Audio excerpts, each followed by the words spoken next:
Assalamualaikum warahmatullahi wabarakatuh.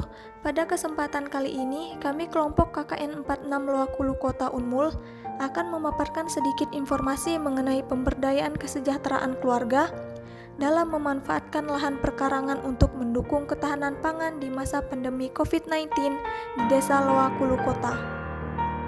Namun, pertama-tama izinkan saya memperkenalkan anggota kelompok KKN 46 Loakulu Kota. Yang pertama ada Robin Kurnia dari Fakultas Perikanan dan Ilmu Kelautan, Rajib Azani Fakultas Kehutanan, Rizal Ramadan Fakultas Ekonomi dan Bisnis,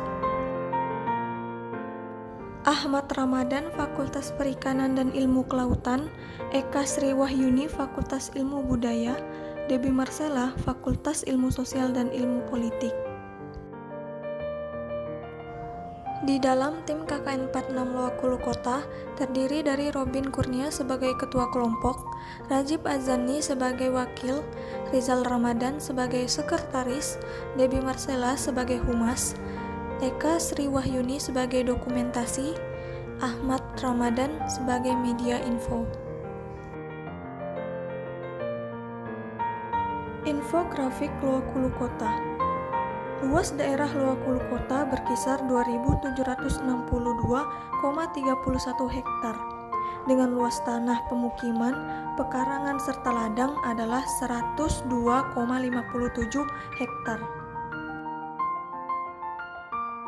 Jumlah kepala keluarga di daerah Loakulu Kota adalah 2.234, sedang jumlah laki-laki dan perempuan masing-masing 3.624 dan 3.575 orang. PKK atau Pemberdayaan Kesejahteraan Keluarga adalah organisasi kemasyarakatan yang bertujuan untuk memberdayakan perempuan dengan berbagai kegiatan positif, mulai dari kegiatan pelatihan UKM usaha kecil menengah, pengajian, hingga seminar-seminar edukasi.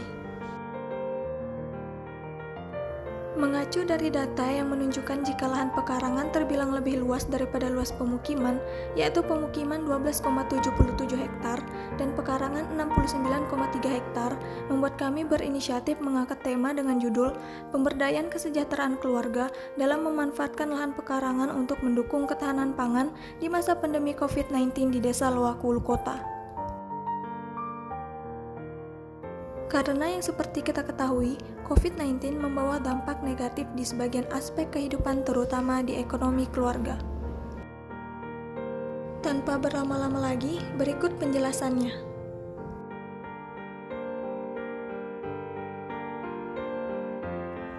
Bercocok tanam merupakan hal lumrah yang sering kita jumpai atau mungkin ada beberapa rekan yang telah menerapkannya di rumah.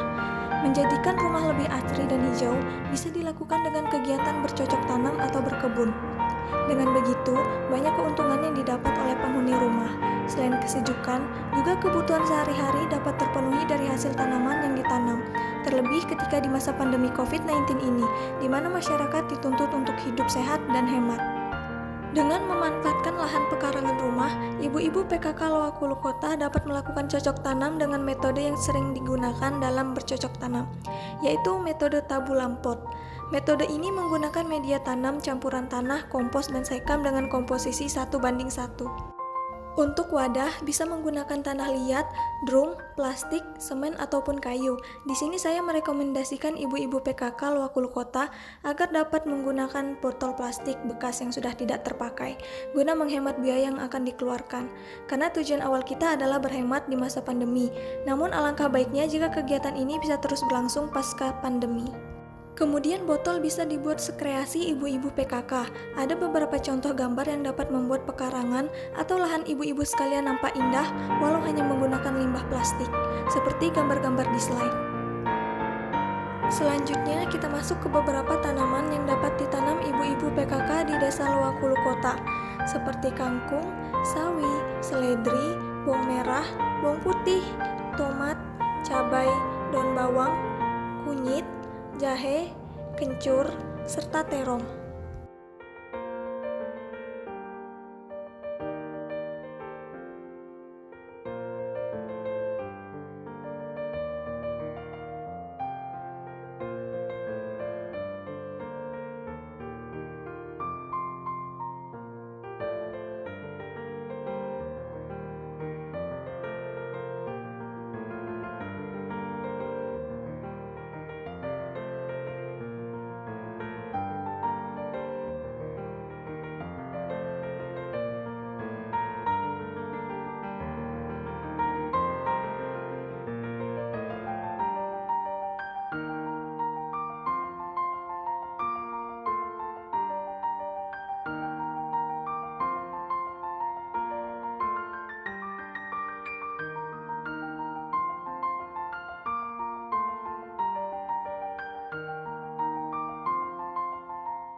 Ini adalah bagaimana saya menanam sayur sawi di polybag. Karena yang ada polybag, lantas saya memakainya.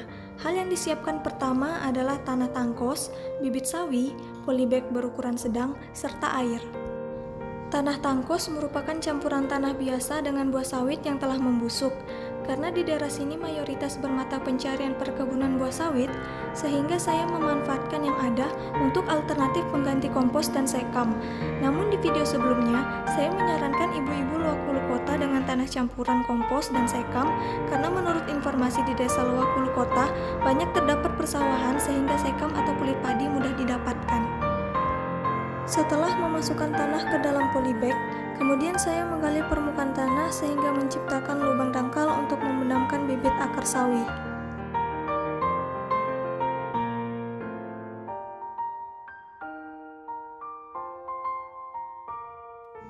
Lalu timbun kembali dengan sedikit tanah dan tekan perlahan tanah tersebut sehingga akar dapat menahan batang sawi agar tidak mudah tumbang.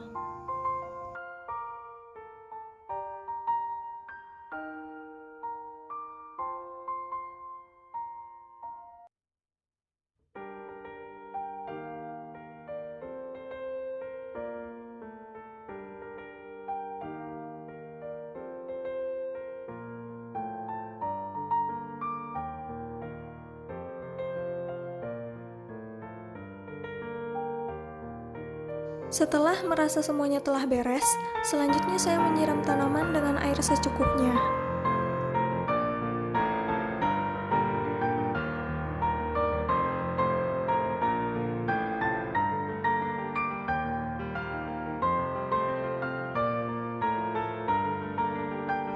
Dan ya, sesimpel itu.